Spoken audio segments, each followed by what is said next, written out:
Hey guys, welcome back to Lucey's Lounge. This is Henry. I'm one of the owners. We're going to talk to you a little bit about our winter cocktail list tonight, which will be featuring a couple of coffee drinks, a couple of tea drinks. We're making the best hot toddy in all of Brooklyn with our spiced honey. And also, people have been asking me about my hot cider. What's the secret? Why is the hot cider the best hot cider I've ever had in my life? Well, it's because I made it. No, I'm just kidding. Anyway, but we're gonna sort of take you through the steps of how I make a nice hot cider. I hope you do this at your house come the doldrums of winter in February. You can either leave it in a pot after you cook it and just have everybody come over to the stove and ladle into their glasses or whatever spirit you want to use. We use Applejack Brandy here at Lucey's Lounge. What we normally do after we cook it is we'll transfer it from the pot to a crock pot, and we'll leave it on warm to low depending on how the night goes. First step in this whole process for the hot cider is the cider that we use, which is an organic cider from locally from upstate New York. And what I'm going to do in this pot here, because it's not a very big pot, is I'm going to put about a half a gallon of cider into the pot. And what I'm going to do is, once I cook this initial batch, pour the rest of the cider on top. So the ingredients I have before you are basically the ingredients for a full gallon of cider. First thing I grab is a few sticks of cinnamon, and I just simply throw it right into the pot. And a lot of this, you're just throwing it right into the pot. I grab about, I'd say about 20, 25 cloves, and similar to the allspice as well, about the same amount, 25 to 30 allspice. And I'm just going to rub them between my hands, drop them in. Of course, I've washed my hands. And basically now I'm going to turn the crock pot on to about a medium high. And what we're trying to do with the apple cider is we're going to bring it to a boil over a medium to high heat. And once you get to that boil, you want to simmer it for another good 10-15 minutes. Then I'm going to go ahead and put my gloves on. And the reason why I'm putting gloves on is because I'm handling vanilla bean now.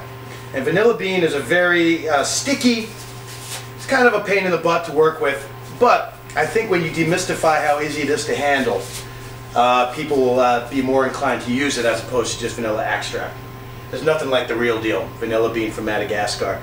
What I do with this vanilla bean basically is I'm going to give it a slit on top all the way down, and then I'm simply going to open up the vanilla bean like French doors, all the way down the bean, grab a bar spoon, scoop off all the crystals inside, drop that into the cider, then I'm going to cut the husk up into threes and throw that into the cider. And the final touch here at Lucey's Lounge, our big secret, if you will, we use maple syrup or demerera simple syrup, which is a real nutty, earthy, rich sugar. And it just gives it enough of a nuance, of a depth to the cider without making it too sweet. So what you're really looking for here is about 1.5 ounces.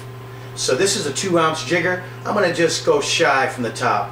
About 1.5 ounces of demerara and throw that in.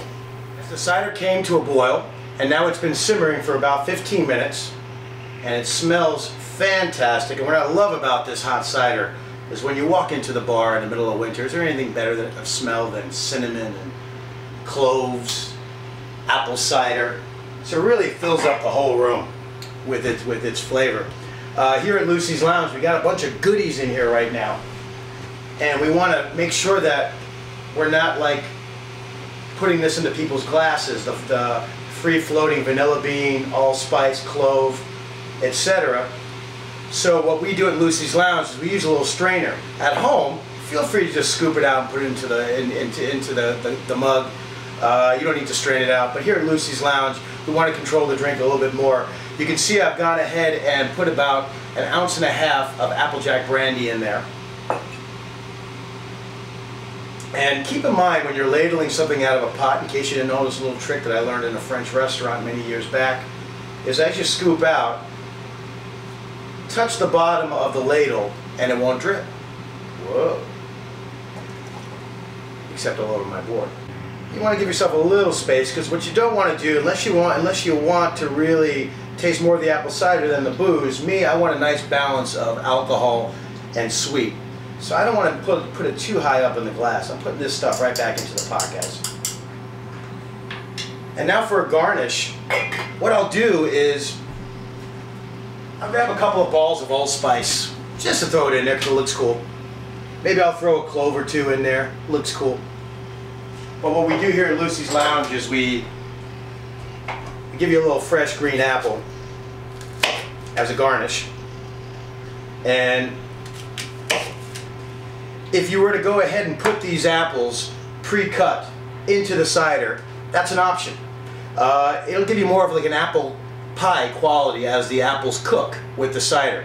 But if you want that little sort of bright, fresh apple flavor with the hot, we put these in last as a garnish. And what I do is I basically take an apple, I cut it in half, the quarters I cut in half, and out of each quarter, I get about 3 out of them.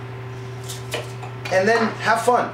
You can drop them right in, or in my case, I'm going to stick a few cloves in them, in the apples. I think it'll look nice.